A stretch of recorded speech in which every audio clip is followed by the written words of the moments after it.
Selamat datang di Suara dari Bayangan, tempat di mana cerita berakhir bersama keinginan yang tak semestinya.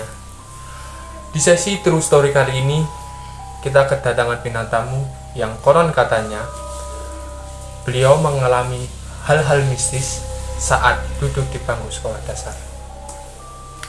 Beliau jauh-jauh dari Pasuruan datang ke podcast Suara dari Bayangan ini untuk menyampaikan kisah keramnya.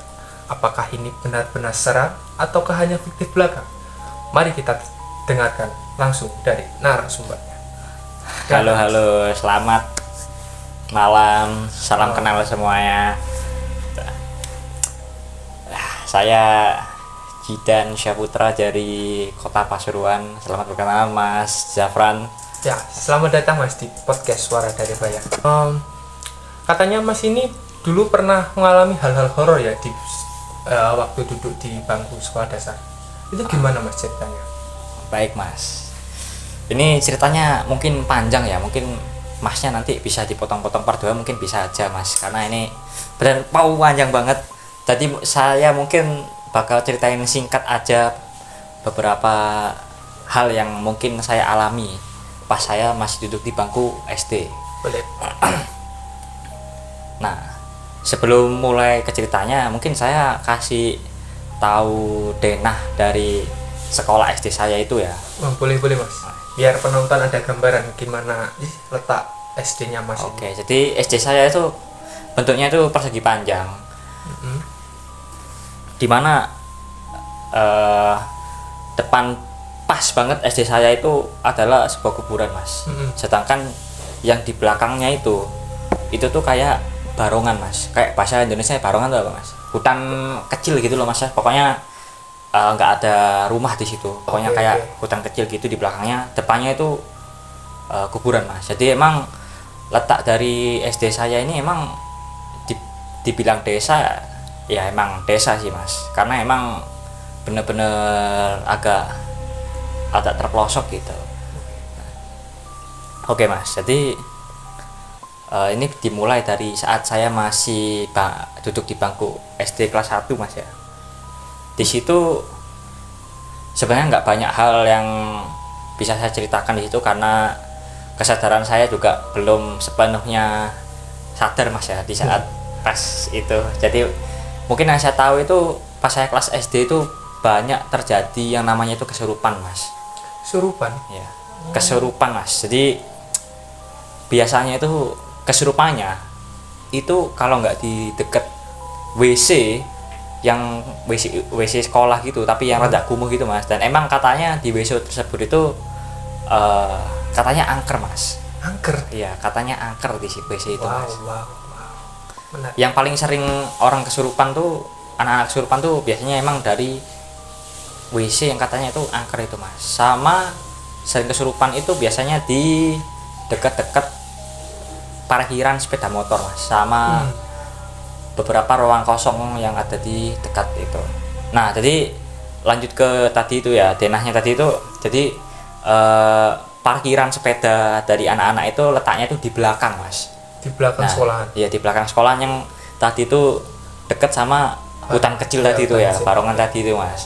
Nah, itu Mas. Nah, di situ juga ada beberapa ruangan, kayak misal satu ruang kelas yang tidak terpakai sama 3 bangunan kayak rumah kecil gitu, itu kosong Mas.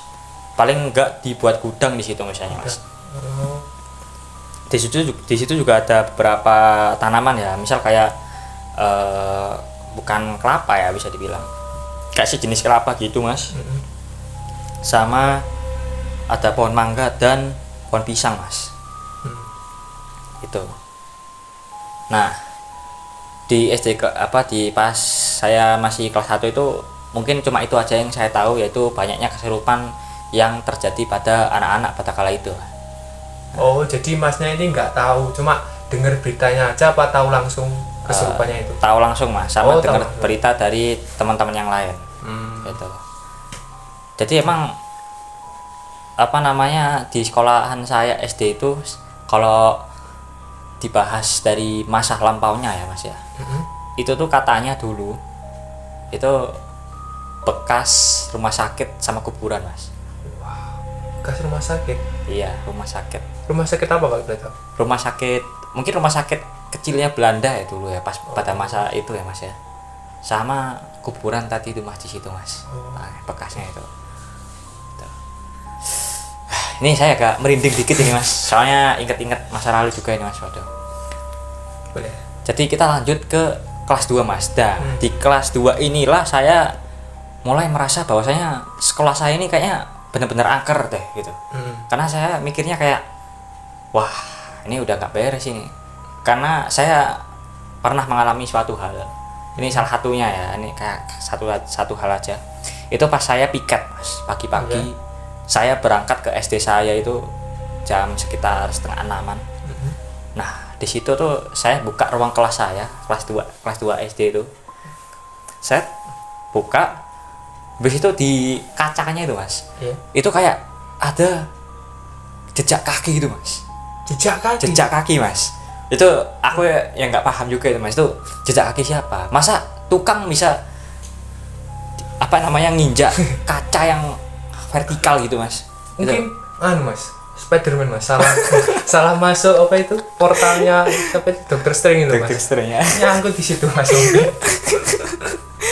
Ya itu mas, itu yang saya pas di situ kayak, wah ini jejak kaki apa gitu. Habis itu saya agak merinding kan pas itu mas. Saya nunggu teman-teman saya yang di luar ya, di depan kelas itu. Saya nunggu teman-teman saya, beberapa yang datang, teman-teman piket. Habis itu saya ajak masuk, terus saya tanyain, guys, itu yang di kaca itu jejak kaki siapa ya kira-kira? Nah, teman saya pada ini semua mas, pada kaget juga. Loh, iya ya, itu kayak jejak kaki manusia gitu. Karena itu nggak kayak hewan mas, juga nggak kayak jejak kaki yang lain, karena bener-bener kayak telapak kaki manusia gitu ada di kaca mas. Itu yang merinding. Nah itu pagi-pagi udah dibuat merinding sama hal begituan mas. Oke, next itu ada kejadian dimana pas saya masih kelas 2 SD ya. Itu pas saya pulang sekolah mas.